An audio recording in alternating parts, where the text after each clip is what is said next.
J'ai entendu ma mère me traiter d'idiote devant toute la famille. Ils ont tous trinqué en disant « à la santé des parents stupides qui ont de l'argent ».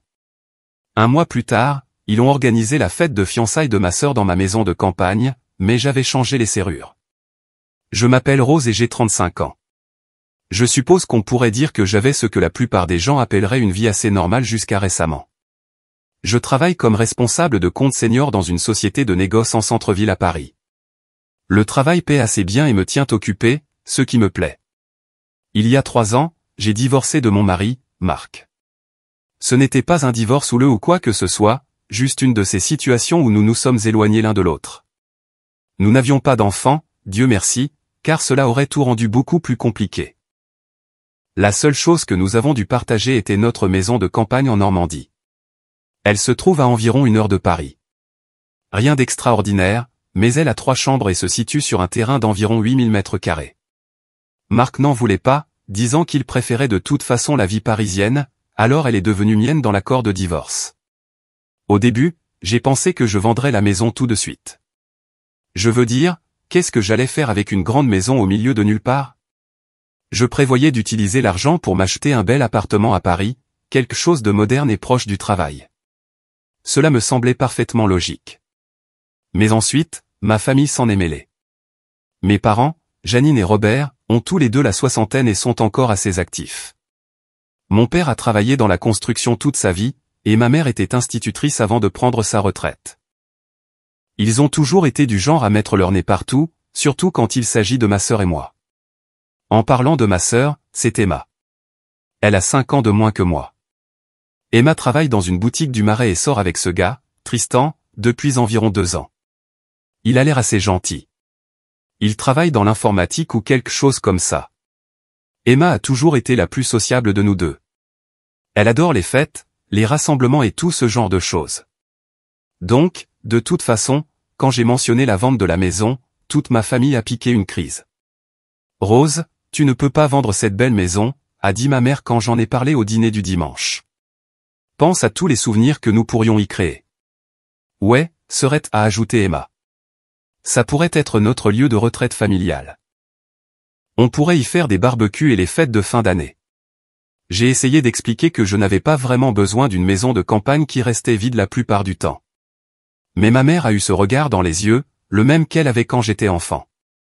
Et elle voulait vraiment quelque chose. « S'il te plaît, Rose, a-t-elle dit, tendant la main sur la table pour saisir la mienne. Garde la maison pour la famille, pour moi. » Quand ma mère vous fait les yeux de chien battu et dit pour moi, il est pratiquement impossible de dire non. J'ai toujours eu un faible pour ma famille, surtout mes parents. Ils ont travaillé dur toute leur vie et n'ont jamais demandé grand-chose, alors j'ai accepté de garder la maison. Au lieu de la vendre, j'ai contracté un prêt immobilier pour un bel appartement à Paris. Heureusement, j'avais assez d'économies de mon travail pour faire un gros apport, donc mes mensualités ne sont pas trop élevées. L'appartement est parfait pour moi. 2 chambres, une cuisine moderne, proche du travail et des magasins. La première chose que j'ai faite après avoir gardé la maison a été d'installer un système de sécurité. Je suis une femme seule et la maison est assez isolée, donc je voulais me sentir en sécurité quand j'y étais seule. J'ai fait installer des caméras autour de la propriété et j'ai pris un de ces systèmes d'alarme connectés à un service de surveillance. Ça m'a coûté environ 3000 €, mais ça valait le coup pour la tranquillité d'esprit. J'ai aussi donné un double des clés à ma mère. Elle était si heureuse de ça. Au cours des 3 années suivantes, la maison est devenue le lieu de rassemblement familial non officiel. Mes parents s'y rendaient en voiture pour des escapades de week-end. Emma y emmenait Tristan pour des week-ends romantiques. Pendant les vacances, nous nous entassions tous dans la maison, moi, mes parents, Emma, Tristan, parfois la sœur de ma mère, Carole, et son mari, le frère de mon père, Michel, et sa famille. Je me sentais bien dans ma décision. Bien sûr, je payais un crédit sur mon appartement alors que j'aurais pu en être propriétaire à part entière, mais voir ma famille heureuse en valait la peine. De plus, mon travail se passait bien, et je pouvais me permettre les paiements sans aucun problème. Emma a commencé à amener Tristan de plus en plus souvent, et il était assez évident qu'il devenait sérieux. Les parents de Tristan, Martine et Georges, sont même venus à quelques-uns de nos rassemblements. Ils semblaient être des gens sympathiques, peut-être un peu coincés par rapport à notre famille, mais assez agréables. Puis un mardi soir, ma mère m'a appelé à la maison. Rose, ma chérie, je voulais te faire savoir que nous prévoyons une grande réunion de famille ce vendredi dans ta maison de campagne. Elle a dit, il y aura moi et ton père, Emma et Tristan, ses parents, Martine et Georges, plus la famille de Carole et Michel. Pourras-tu te joindre à nous? J'ai soupiré. J'aimerais bien, maman, mais j'ai cette réunion de direction très importante vendredi. Je serai probablement coincé au bureau jusqu'à tard. Eh bien, ne t'inquiète pas pour ça, ma chérie, a dit maman de sa voix compréhensive habituelle. Ton travail est important. Nous nous amuserons sans toi. Merci de comprendre, maman. Elle a raccroché et je suis retourné regarder la télé, sans trop y penser. Mais le vendredi matin, tout a changé. Je me préparais pour la grande réunion quand mon patron a appelé. Rose, j'ai de mauvaises nouvelles. Il a dit que le directeur et son adjoint avaient tous les deux attrapé la grippe pendant la nuit. Nous allons devoir reporter la réunion de direction à la semaine prochaine. Oh, d'accord, j'ai dit, me sentant en fait un peu soulagé. Ces réunions étaient toujours stressantes. Prends ton après-midi si tu veux, a-t-il continué. Il n'y a pas grand-chose d'autre qui se passe aujourd'hui. Après avoir raccroché, je suis resté assise une minute à réfléchir. Ma famille était toute dans ma maison de campagne en train de s'amuser, et j'avais soudainement un vendredi après-midi de libre. Pourquoi ne pas leur faire une surprise? J'ai souri pour moi-même. Ça faisait un moment que je n'avais pas fait quelque chose de spontané comme ça. Je pourrais arriver avec des viennoiseries et me joindre à la fête. Ils seraient tellement surpris de me voir.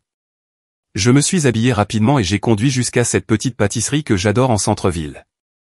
J'ai acheté une sélection de leurs meilleures choses, des pains au chocolat, des tartelettes aux fruits, quelques macarons, le genre de choses qui rendent toujours les gens heureux. Quand je suis arrivé dans l'allée de ma maison de campagne, j'ai pu voir que toutes les lumières étaient allumées, et il y avait plusieurs voitures garées à l'extérieur. La vieille Renault Clio de maman et papa, la petite Peugeot 208 rouge d'Emma, le SUV Peugeot 3008 noir de Tristan, et quelques autres voitures que j'ai reconnues comme appartenant à mes tantes et oncles. Tout le monde était bien là. J'ai attrapé le sac de pâtisserie et je suis sorti de ma voiture sans bruit. Je voulais que ce soit une vraie surprise, alors j'ai décidé de me faufiler par la porte d'entrée en utilisant ma clé. J'entendais des voix et des rires venant de l'intérieur, ce qui m'a fait sourire. Tout le monde avait l'air de s'amuser tellement. J'ai glissé ma clé dans la serrure aussi silencieusement que possible et je l'ai tournée lentement. La porte s'est ouverte sans un bruit. Je suis entré, retenant mon souffle et essayant de ne faire aucun bruit. Les voix venaient du salon et je pouvais dire qu'il y avait pas mal de monde là-dedans. J'étais sur le point d'entrer dans la pièce et de crier surprise quand j'ai entendu ma mère dire quelque chose qui m'a figé sur place. Je vous le dis, Rose est tellement incroyablement stupide, disait ma mère, et tout le monde a ri. J'ai eu l'impression que quelqu'un m'avait donné un coup de poing dans l'estomac. Est-ce que ma mère venait de me traiter de stupide? Elle fait tout ce qu'on lui dit de faire, a continué maman, comme une petite marionnette. C'est presque trop facile. Plus de rire. Je me suis plaqué contre le mur, le cœur battant à tout rompre. Vous vous souvenez quand on l'a convaincue de ne pas vendre cette maison, a ajouté papa. Elle était toute prête à la vendre et à s'acheter un bel appartement sans crédit. Mais on lui a raconté une histoire larmoyante sur les souvenirs de famille et boum, elle garde la maison et contracte un prêt immobilier à la place. Et maintenant, nous pouvons utiliser ce bel endroit quand nous voulons pendant qu'elle est coincée à payer pour un appartement, a dit ma mère. Cette fille n'a aucune volonté. Je ne pouvais plus respirer. Ça ne pouvait pas arriver. La voix d'Emma a percé les rires. Oh, et vous devriez entendre ça. Je demande régulièrement à Rose de m'aider à payer mon loyer. Je l'appelle en pleurant en lui disant que les fins de mois sont difficiles, et elle dit toujours oui, à chaque fois. Combien elle te donne, a demandé quelqu'un. Généralement environ 800 €, a répondu Emma. Parfois plus si j'en rajoute vraiment sur le fait que je suis fauché. La pièce a de nouveau éclaté de rire. Puis j'ai entendu la voix de ma tante Carole. Ça me rappelle quand j'ai appelé Rose il y a environ 6 mois. Je lui ai dit que j'avais besoin d'argent pour des soins dentaires d'urgence. J'ai dit que ça allait me coûter 2000 € et que je ne les avais pas. Et elle te les a juste donnés, a demandé quelqu'un. Sans même demander de preuve ou quoi que ce soit, a ri Carole. Elle n'a même pas voulu voir un devis du dentiste ou quoi que ce soit. Elle a juste viré l'argent sur mon compte le lendemain. Alors, à quoi as-tu réellement dépensé cet argent? C'était ma mère qui demandait. De nouveaux meubles de salon, a dit Carole fièrement. J'ai eu ce magnifique canapé d'angle et un ensemble de tables basses.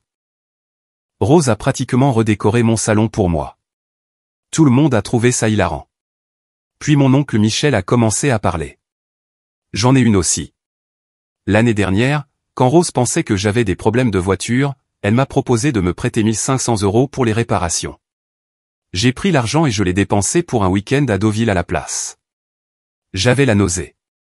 Toutes ces années, toutes ces fois, j'avais aidé ma famille quand ils disaient qu'ils avaient besoin d'argent et ils ne faisaient que me mentir, m'utiliser.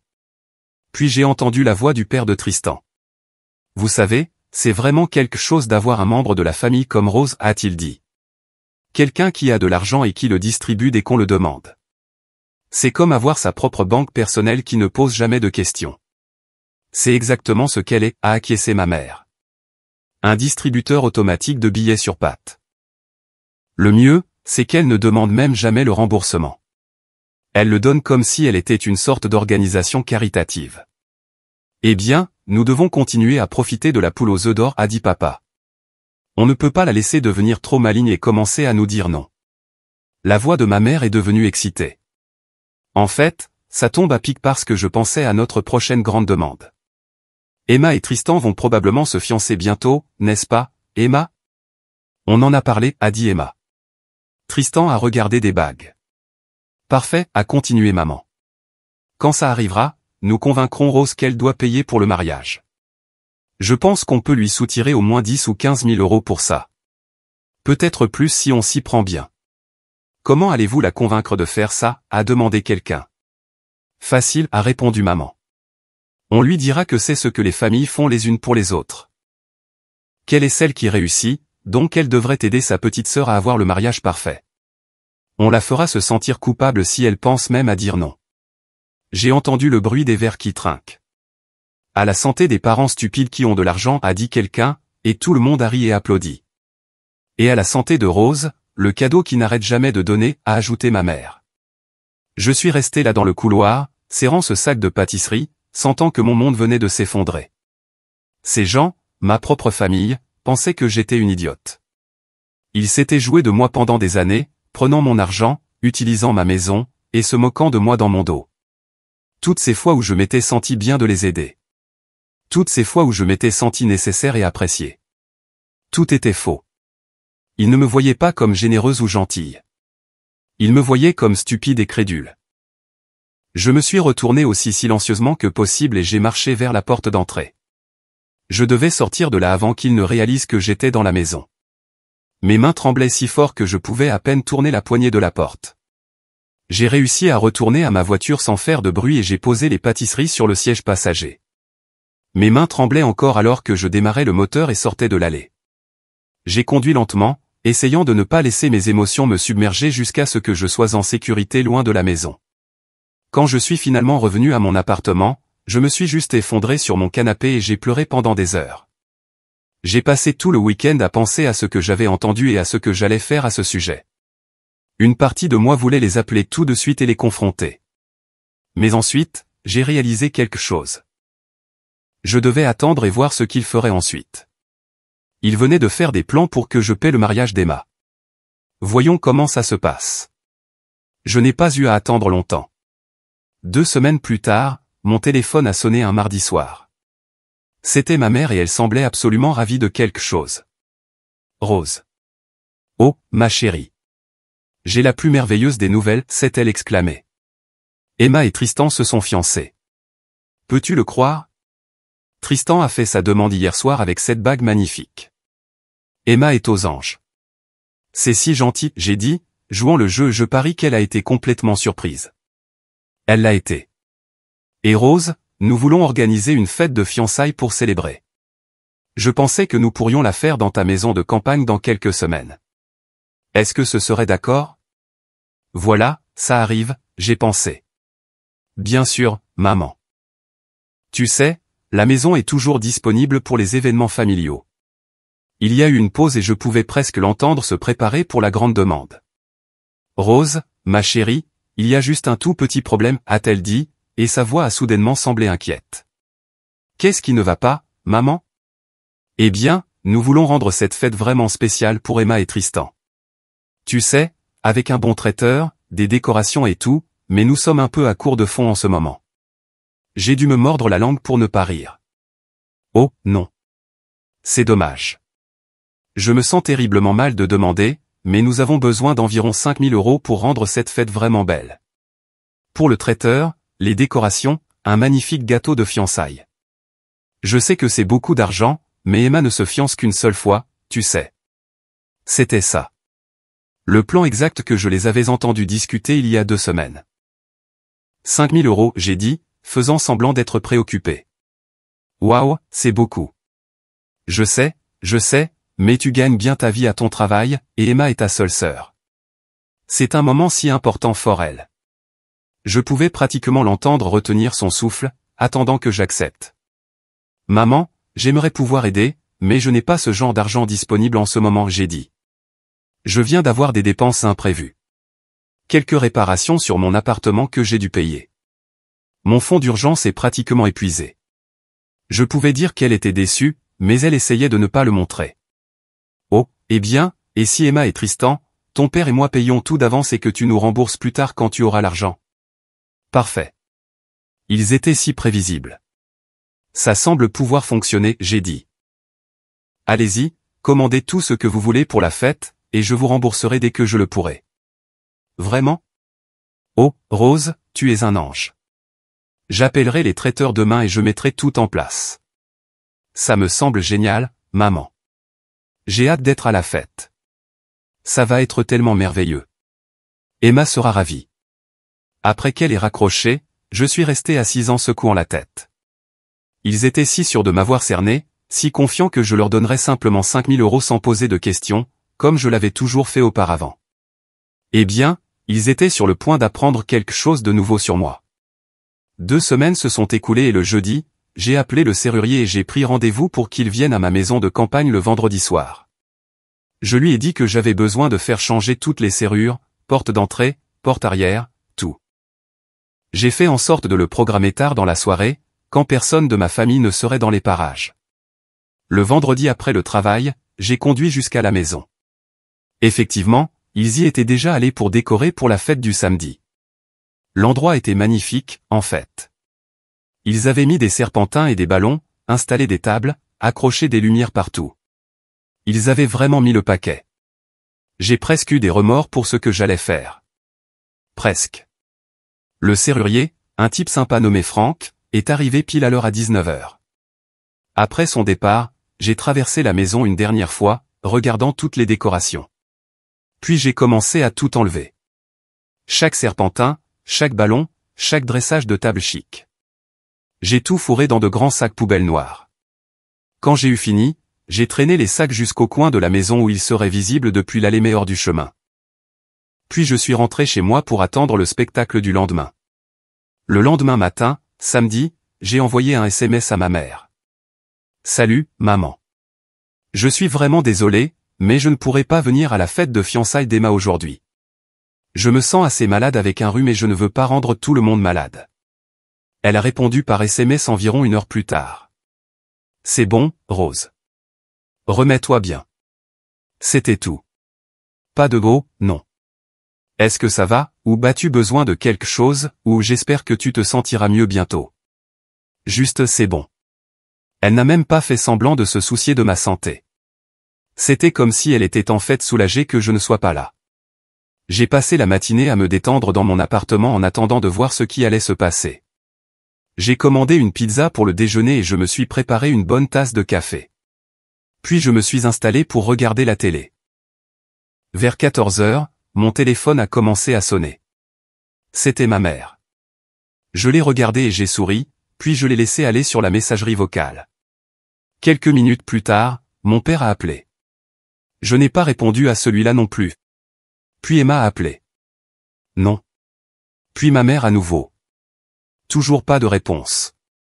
Mon téléphone n'arrêtait pas de vibrer avec des SMS. Je les ai finalement regardés après environ 20 minutes de notifications constantes. Rose, nous sommes à la maison, mais nos clés ne fonctionnent pas, maman. Les serrures sont différentes. Qu'est-ce qui s'est passé? Papa. Rose, pourquoi ne réponds-tu pas à ton téléphone? On ne peut pas entrer. Emma. C'est fou. Les clés ne rentrent pas du tout. Maman à nouveau. J'ai mis mon téléphone de côté et je les ai laissés paniquer pendant encore 30 minutes pendant que je savourais ma pizza. C'était en fait assez paisible de savoir qu'en ce moment même, ils étaient tous debout devant ma maison, confus et frustrés, probablement en train de se disputer sur ce qu'il fallait faire. Finalement, quand j'ai estimé qu'ils avaient assez souffert, j'ai répondu quand ma mère a rappelé. Rose, Dieu merci, tu as répondu, a-t-elle crié au téléphone.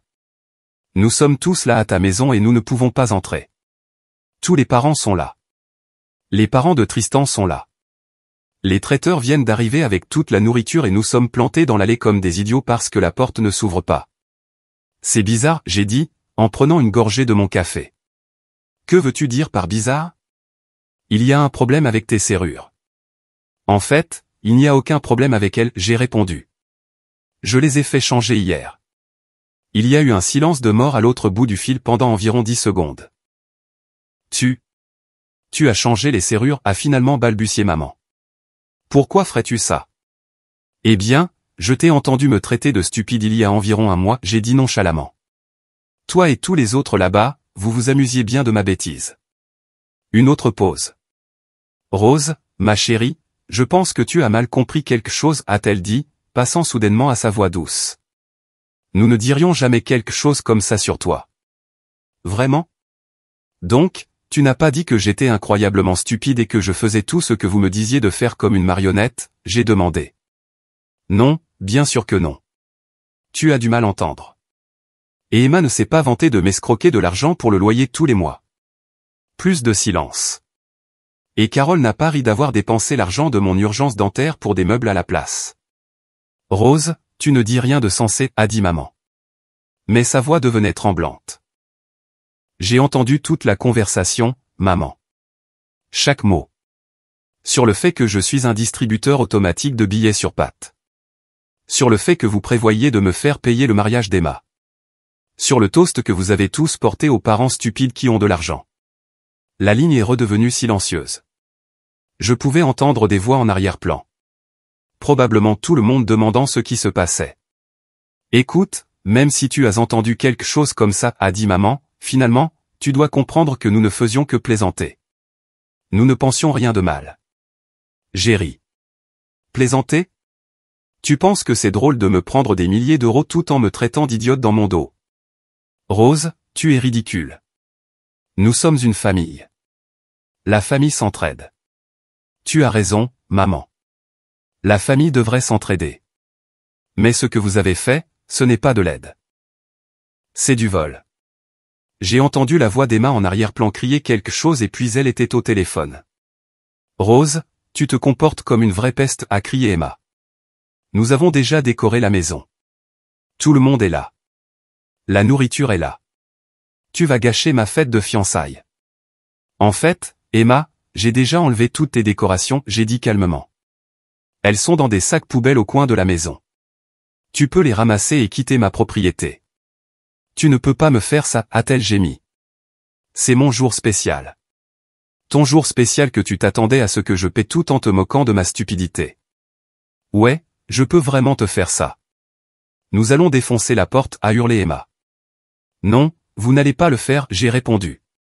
Parce que j'ai des caméras de sécurité et un système d'alarme. Tu te souviens? Si vous endommagez ma propriété, j'appellerai la gendarmerie et je vous ferai tous arrêter. Emma a commencé à pleurer et a rendu le téléphone à ma mère. Rose, s'il te plaît, a dit maman. Ne pouvons-nous pas régler ça? Laisse-nous juste entrer et nous en parlerons comme des adultes. Il n'y a rien à régler, maman. J'ai entendu exactement ce que vous pensez tous de moi. La discussion est terminée. Mais nous avons dépensé 5 000 € pour cette fête, a-t-elle dit désespérément. J'ai éclaté de rire. Et c'est la faute de qui? Je vous ai dit que je n'avais pas l'argent. Vous avez décidé de le dépenser quand même, en espérant que vous pourriez me culpabiliser pour que je vous rembourse plus tard. C'était votre choix. Rose. Ce n'est pas juste. Nous sommes ta famille. Tu as raison. Vous êtes ma famille. Et c'est ce qui rend tout ça tellement pire. J'ai pris une profonde inspiration. Tu sais quoi, maman? Prends tes décorations, ta nourriture et tes invités et quitte ma propriété et ne reviens pas. Tu ne le penses pas, a-t-elle dit. Mais elle semblait effrayée maintenant. Je le pense absolument. J'en ai fini d'être votre distributeur automatique personnel. J'en ai fini d'être la sœur et la fille stupide qui paient pour tout. J'en ai fini avec vous tous. J'ai raccroché le téléphone et j'ai éteint la sonnerie. Pendant l'heure qui a suivi, j'ai regardé sur mes caméras de sécurité comment ils remballaient tous et partaient. C'était en fait assez satisfaisant de les voir charger la nourriture du traiteur dans le camion de livraison et fourrer les décorations dans leur voiture. Emma pleurait tout le temps. Tristan avait l'air complètement confus. Ses parents semblaient mortifiés. Bien. Qu'ils soient embarrassés. Le lendemain matin, dimanche, on a frappé fort à la porte de mon appartement. J'ai regardé par le Judas et j'ai vu mes parents et Emma debout, l'air furieux. J'ai ouvert la porte. Qu'est-ce que vous voulez? Nous voulons parler, a dit papa, me bousculant pour entrer dans mon appartement. Tu as tout gâché, a crié Emma. Ma fête de fiançailles est gâchée et c'est entièrement de ta faute. En fait, c'est de ta faute de penser que j'étais assez stupide pour la payer après ce que je t'ai entendu dire sur moi. Tu nous dois 5 000 €, a crié maman. Nous avons dépensé cet argent à cause de toi. J'ai ri si fort que j'ai failli pleurer. Vous avez dépensé cet argent parce que vous pensiez que vous pouviez me manipuler pour que je le paie. Ça s'est retourné contre vous, n'est-ce pas? Le visage de maman est devenu pâle. Elle a finalement réalisé que je les avais piégés exprès. Tu as fait ça intentionnellement, a-t-elle dit lentement. Bien sûr que je l'ai fait. Vous pensez que je suis stupide, vous vous souvenez? Mais il s'avère que je suis beaucoup plus intelligente que vous ne le pensiez. Papa s'est avancé.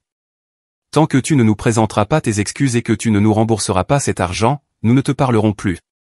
Je lui ai souri. Parfait. Ça m'évite la peine de vous rayer moi-même de ma vie. Je ne veux plus parler à aucun d'entre vous de toute façon. Tu ne peux pas être sérieuse, a dit maman. Très sérieuse. J'en ai fini de vous donner de l'argent. J'en ai fini de vous laisser m'utiliser. Je suis beaucoup plus intelligente maintenant, n'est-ce pas? J'ai ouvert la porte de mon appartement. Maintenant, dehors. Ils sont partis sans un mot de plus. C'était il y a 6 mois. Je n'ai jamais vendu la maison de campagne. Au lieu de cela, j'ai signé un contrat avec une agence immobilière et ils la louent comme gîte rural. Les revenus aident à payer mon crédit immobilier et je n'ai plus à faire face à ma famille de parasites. J'ai vu sur Facebook qu'Emma s'est mariée le mois dernier. C'était une petite cérémonie bon marché à la mairie du village. Je n'étais pas invité. Évidemment. Je n'ai pas envoyé de cadeau non plus. Mes parents et Emma ont essayé de me contacter plusieurs fois par le biais d'amis communs, mais je les ignore. Je ne suis pas intéressé par une réconciliation. Ils m'ont montré exactement ce qu'ils pensent de moi, et je les crois. Je suis en fait plus heureuse maintenant sans eux dans ma vie. Il s'avère que je ne suis pas aussi stupide qu'ils le pensaient. J'en ai juste fini d'être leur dindon de la farce.